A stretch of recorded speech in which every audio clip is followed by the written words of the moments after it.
Olá, amigos do Quatro Maiores, eu sou o De Lazari e trago até vocês as informações dos quatro maiores times de São Paulo. Nesse vídeo, nós vamos falar sobre o empate do Corinthians na Neoquímica Arena com o Internacional, 29ª rodada do Campeonato Brasileiro. Um empate em 2-2, um empate caro para o Corinthians, né, no fim da partida, que teve aí como destaque o jogador Yuri Alberto, né? E também talvez aí o VAR, né? Porque eu até falo aqui que VAR foi esse, né? Porque o Yuri, para mim, fez 3 gols legítimos, mas o VAR anulou um, né? Só 2 valeram, né? Além disso, o Yuri Alberto aí na partida chegou a colocar a bola na trave, né? Chegou a chutar a bola difícil para a defesa do goleiro, participou muito ali do jogo, movimentou bastante na partida, né? Deu uma cabeçada no finzinho que quase conseguiu fazer o 3-2. O Yuri Alberto foi muito bem e com os 2 gols na partida de hoje, ele chegou a 20 gols no ano, obtendo a sua melhor marca, né? Ao longo da carreira, ele que em 2019 tinha feito 19 gols, e se pensarmos que ainda faltam aí mais 2 jogos de Sul-Americana, né? Um de Copa do Brasil e mais 9 jogos do Campeonato Brasileiro, 12 jogos, o Yuri Alberto pode tirar marcas até maiores, aí eu acredito que chegará. O Yuri Alberto, que era tão criticado no fim do ano, um dos artilheiros do time aí, né? E para variar, né, o Química Arena apreciou um bom jogo, né? Com 44.866 espectadores, uma renda de 2.595.477, e viu com esse empate, né, o Corinthians aí ficar nos 29 pontos, em 17º lugar, ainda no Z4, e, claro, né, o Internacional chegando aí ao 7º posto, né, aliás, ao 6º posto do campeonato, com 46 pontos em 28 jogos, né? O Corinthians tem 29. Então, assim, um jogo que no finzinho, né? O Inter encontrou um gol, o Inter que quase sofreu gol no finzinho do Garro no chute, uma defesa espetacular do goleiro do Inter, Rocher, né? O Inter teve bola tirada em cima da linha no segundo tempo também pelo zagueiro ali no chute do Memphis Depay, né? Que pegou no zagueiro, bateu no outro, o goleiro já tinha ido. Assim como o Corinthians também no primeiro tempo, né? O Kaká tirou uma bola em cima da linha que também já ia entrar. Um jogo muito disputado, né? Bastante disputado, um jogo muito interessante para quem esteve na Neoquímica Arena e para quem acompanhou a partida de casa também, né? Foi um jogo bastante movimentado. Eu, particularmente, gostei muito da partida aí. Tem que dar os parabéns para esse time do Inter, né? Que, aliás, chega a 9 jogos invictos, né? E chega a 9 jogos também sem perder para o Corinthians, tá? Agora são 6 vitórias do Inter e 3 empates. Então, de certa forma, o Inter mantém um tabu importante contra o Corinthians, né?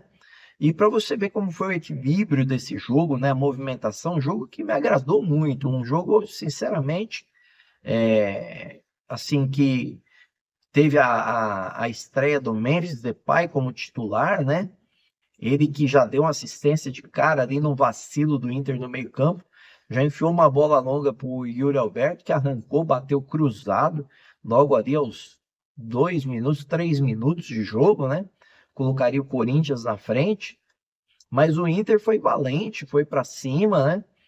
Buscou os lances com efetividade, como eu disse, o Kaká tirou uma bola em cima da risca antes do empate ainda. O empate surgiu dos pés aí do lateral esquerdo Bernabé, né? Excelente jogador, né? Diga-se de passagem.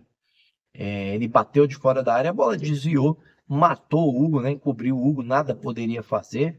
E o jogo, como eu disse, muito movimentado. No segundo tempo, um pênalti bobo do Thiago Maia, pôs a mão na bola, me estranhou o árbitro nem marcar em campo, né? Teve o VAR que chamar, um lance muito claro para mim. O árbitro poderia ter marcado em campo esse pênalti. O Yuri Alberto bateu muito bem, fez o gol, né? E o Inter empatou no finalzinho com um gol de letra ali. O Hugo se esticou todo, ainda tentou tirar, né? Com a mão ali, mas tirou dentro do gol. Um empate que deve ter doído muito para o Corinthians e para o torcedor corintiano que vê o Corinthians aí no Z4 com 29 pontos em 29 jogos. É uma média de 1 ponto por jogo, uma média ruim, né? Porque se seguir assim, fará somente 38 pontos no campeonato e aí complica, né? Com 38 pontos, certamente nesse campeonato cai. Então o Corinthians precisa das vitórias, principalmente na Neoquímica Arena, onde ainda tem 5 jogos para fazer. Mas eu queria falar aqui, antes das estatísticas, do VAR, né, gente? O Corinthians, que teve aí um gol anulado no meio de semana do Gabigol, né? Que favoreceu o Corinthians, onde, para mim, o VAR foi puxado ali numa condição que eles queriam dar o gol para o Flamengo, mas não conseguiram, que é o lance do frame, né? Que se põe no frame correto contra o Flamengo, certamente o Gabigol estava ali pelo menos meio corpo à frente, né? É aquilo que eu falo, né? Às vezes solta o frame no pé do jogador, a bola nem foi tocada ainda e prende o frame ali, que foi o caso do Gabigol quando tentaram dar o gol do Flamengo. E hoje, gente, soltaram o frame quando a bola já tinha partido, né? Ou seja, ali no terceiro lance do frame, para dar um jeito ali de ficar, como eu digo para os amigos, é uma língua de mosquito impedido, né? O Yuri Alberto acharam ali um impedimento que para mim, gente, eu vou ser muito sincero, para mim não estava, tá? Já não estava. Se faz a parada no primeiro frame, como escolheram no meio de semana contra o Flamengo, o Yuri Alberto teria totais condições, mas como acharam um frame para colocar o Yuri Alberto ali impedido, mesmo assim ainda achei mesma linha. Mas aí o Corinthians não vai reclamar, por quê? Porque no meio de semana teve situação semelhante e teve um gol ali anulado da mesma forma, mas eu, particularmente, para mim, gol legal, tá, gente? Para mim, o Corinthians foi prejudicado. Corinthians que muito reclamou contra o São Paulo, eu não vi prejuízo naquele jogo. Hoje eu vejo prejuízo. Esse gol, para mim, mal anulado, o gol do Yuri Alberto. Agora as estatísticas, né? O Corinthians teve 52% de posse de bola contra 48% do Inter, chutou 14 chutes a gol e o Inter chutou 10. Foram 9 escanteios para cada lado, 18 desarmes do Corinthians e 16 do Internacional. 11 faltas do Corinthians, 13 do Internacional, 5 cartões amarelos para o Corinthians, 4 para o Internacional, nenhum vermelho para ninguém, né?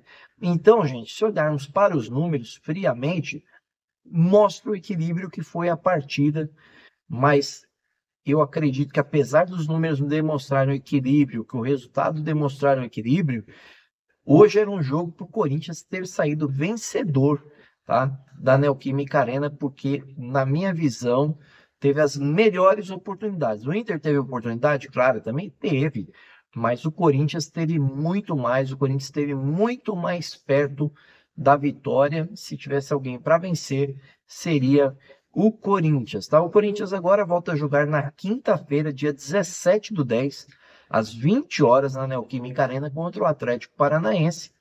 Naquele jogo que, como eu disse para vocês aí na matéria anterior, a CBF mudou e tem os motivos lá. Eu vou pôr até no fim desse vídeo aqui para você ver quem é o verdadeiro favorecido nessa mudança de jogo do Corinthians. Tenho a certeza que o prejudicado foi o Corinthians e também o Vasco. O Internacional vai ter um Grenal pela frente, né, no sábado, dia 19/10, às 19 horas, no Beira-Rio. De tudo, gente, foi um jogaço, né? E assim eu espero que você também tenha gostado da nossa análise. E claro, né? Deixe seu like maroto, como diz meu filhão. Se inscreva no canal. Acione o sininho de notificações, né? Gostou demais da conta? Compartilhe com os amigos e com a família. Isso ajuda muito o canal. Valeu, um abraço.